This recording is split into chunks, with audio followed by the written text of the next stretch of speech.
Now let us understand আমার কাছে যেটা এখন কোয়েশ্চন সেটা হলো role of CRR in credit creation. তোমরা যখন আনসারটা শিখবাই বা বুঝবাই, এই সিআরআর এর জায়গাতে যদি কোয়েশ্চনে এসএলআর আয় সেম আনসার, রেপো রেট আয় সেম আনসার, ব্যাংক রেট আয় সেম আনসার। ফাইন, জাস্ট আনসারে সিআরআর এর জায়গাতে এসএলআর, জায়গাতে ব্যাংক রেট, জায়গাতে রেপো রেট লাগিয়ে, otherwise logic is same.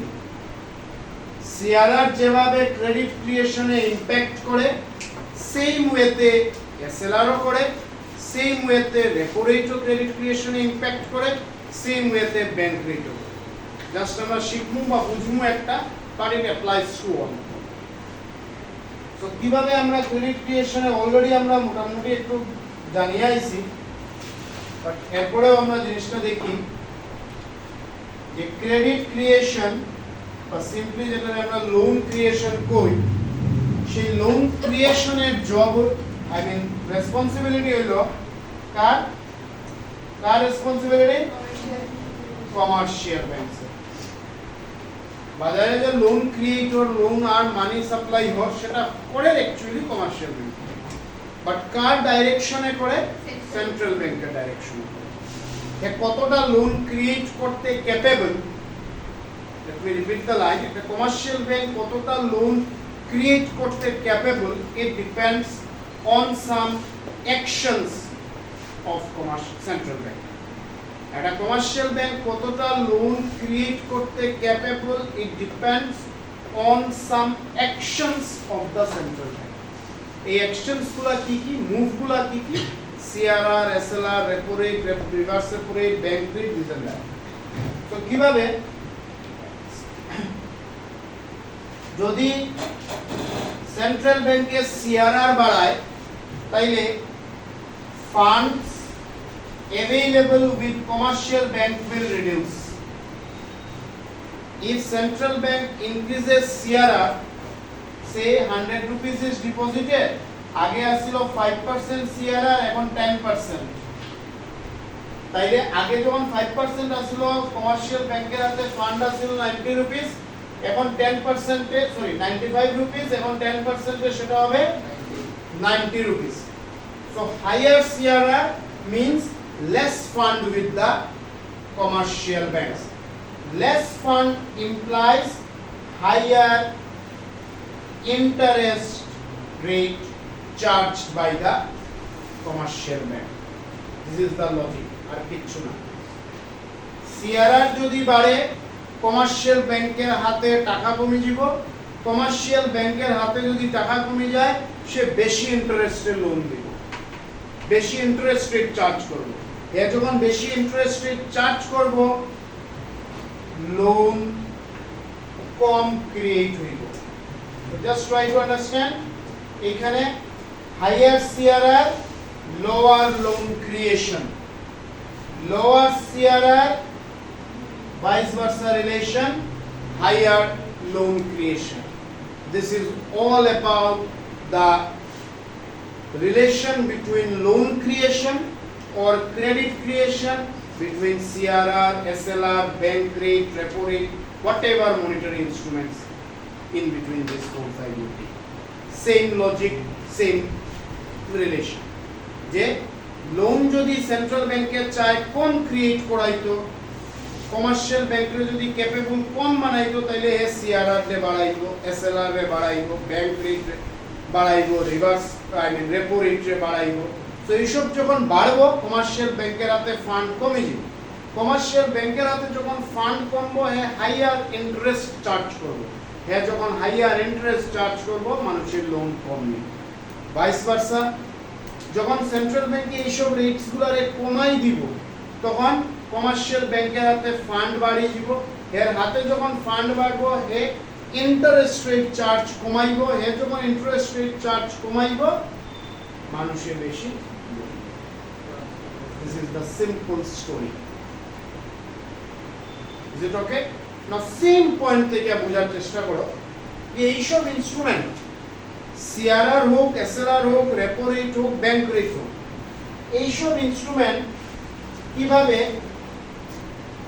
Inflation আর তোমরা লিখো না জাস্ট অপোজিট লিখবা আর ডিফ্লেশনের সাথে রিলেটেড ট্রাই টু আন্ডারস্ট্যান্ড এই যে বুঝলাম ব্যাংকিং চ্যাপ্টার শুরু করতে প্রথমেই যে একটা ইকোনমির একটা কান্ট্রির একটা সোসাইটি ডেভেলপমেন্টের রেসপন্সিবিলিটি যতটা গভর্নমেন্টের উপরে ঠিক ততটাই রেসপন্সিবিলিটি কিন্তু কমার্শিয়াল ব্যাংকের আছে অর সরি সেন্ট্রাল ব্যাংকের আছে that is governor of RBI RBI governor একটা ইকোনমির ডেভেলপমেন্টে কিন্তু অনেক বড় রোল প্লে না কোয়েশ্চেন ইজ একটা ইকোনমিতে বা একটা কান্ট্রিতে ইনফ্লেশন আছে just try to understand that on some ground government কিন্তু হেল্পলেস হয়ে যায় তখন তার কাছে সেন্ট্রাল ব্যাংকের রাস্তা থাকে সেভ করা কোন গ্রাউন্ডে let us try to understand the scenario the story বুঝার চেষ্টা করি suppose ইকোনমিতে ইনফ্লেশন আছে fine that is price level rises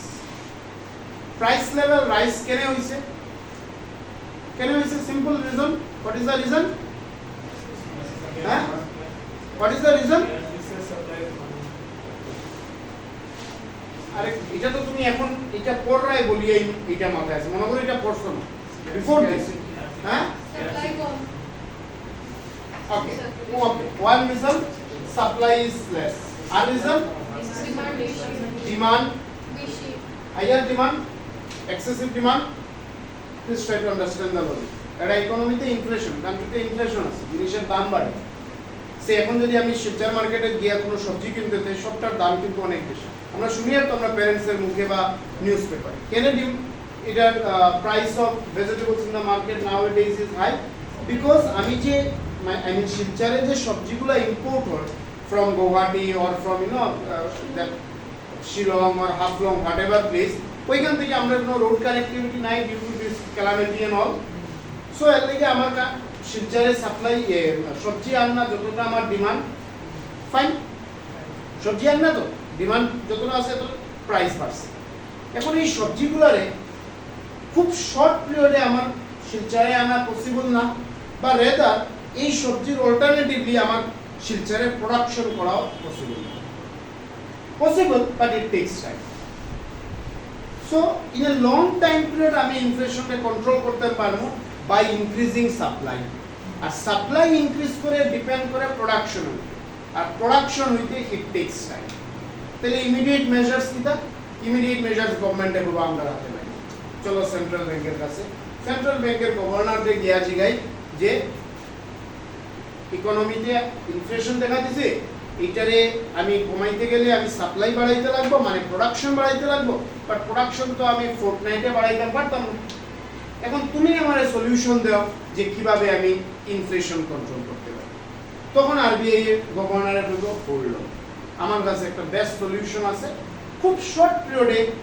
মানুষের তার ডিমান্ডে কমাই দিবে কিভাবে গভর্নরে বলবো যে আমি মানুষের হাতে টাকারে কমাই দিই দ্যাট ইজ মানি সাপ্লাইরে আমি কমাই দিই কিভাবে তুমি মানি সাপ্লাইরে কমাইবে আরবিআই এর গভর্নরে বলবো আমি আমার ইনস্ট্রুমেন্টে বাড়াই দিই আই মিন ইনস্ট্রুমেন্টের রেটগুলোরে বাড়াই দিই জাস্ট ট্রাই টু বুঝার চেষ্টা করো লজিক কোয়েশ্চন চেঞ্জ হইতে পারে অপোজিটটা তোমরা ডিফ্লেশনের বেলায় লেখা আরবিআই গভর্নরে বলবো যে আমি এখনই আজকেই প্রেস কনফারেন্স করে দিয়ে ইমিডিয়েটলি কারণ এটা তার অথরিটি যে কোনো সময় এগুলো চেঞ্জ করতে পারে আমি এখনই একটা প্রেস মিট করিয়ে আমি ডিক্লেয়ার করিয়া যে সিআরআর আর এসএলআর এর রেট বাড়ি গেছে কালকে থেকে যতটা কমার্শিয়াল ব্যাংকে যত টাকা ডিপোজিট হয়েছে আমার এখন থেকে বেশি টাকা দেওয়া শুরু করবো তার মানে তার ফান্ডস অ্যাভেইলেবিলিটি কমে যাব হেল ফান্ডস অ্যাভেইলেবিলিটি যখন কমবো এ হাইয়ার রেটের লোন দিব that is loan will become now costly আর এক্সপেন্সিভ লোন কথা বুঝলেন ইন্টারেস্ট বাড়ছে মানে লোনের এক্সপেন্স বাড়ি গেছে সো মানুষ ডিসকারেজ হইব লোন নিতে মানুষের পকেটে টাকা কমে যাব মানুষ যখন বাজারও যাইব তার ডিমান্ড হয়তো 1 কিলো কলিফ্লাওয়ার বাট চেষ্টা করবো হাফ কিলোতে সামহাউ কিছুদিন এখন and in this way RBI will help government to control inflation or deflation in the economy. Deflation যদি ইকোনমিতে দেখা দেয় there is persistent fall in price level opposite measures governor I mean RBI initiate. Is it okay that how central bank controls or fight inflation? In case of inflation what happens? People's মানে জিনিসের দাম বাড়ে and the reason behind it people say demand বাড়ে মানুষের demand কেন বাড়ে because they are having money in their pocket so RBI will say let's restrict this money how let's create less loan how less loan will be created when I will increase this my instrument rate automatically less loan will be this is the simple story understood write the next question